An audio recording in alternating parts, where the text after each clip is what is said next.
ہدی للمتقین، اس کتاب کے اندر اللہ سے ڈرنے والوں کے لیے، اللہ کا پاس و لحاظ کرنے والوں کے لیے اس میں ہدایت ہے۔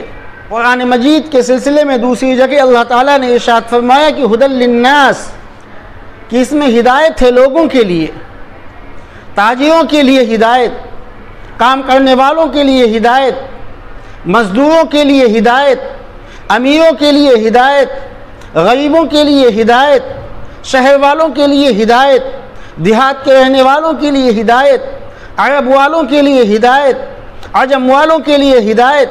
ہدی للناس، تمام لوگوں کے لیے اس میں ہدایت ہی ہدایت ہے۔ اللہ کے نبی صلی اللہ علیہ وسلم نے ارشاد فرمایا تقوی کے سلسلے میں، تقوی کیا چیز ہے؟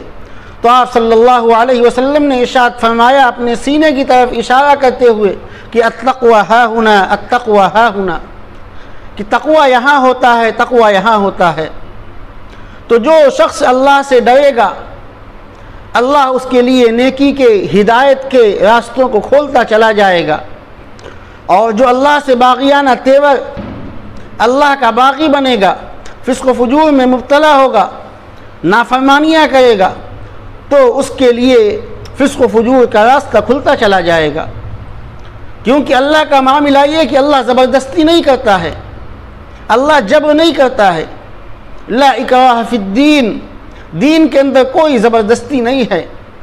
اللہ تعالیٰ چاہتا تو سب کو ہدایت دے دیتا، سب کو دین اسلام کے اندر داخل کر دیتا، لیکن اللہ تعالیٰ نے ایسا نہیں کیا۔ اسی کو اللہ تعالیٰ نے کہا ہے کہ ہدی للمتقین، جو لوگ اللہ کا پاس و لحاظ کرتے ہیں ان کے لیے اس قرآن میں ہدایت ہے۔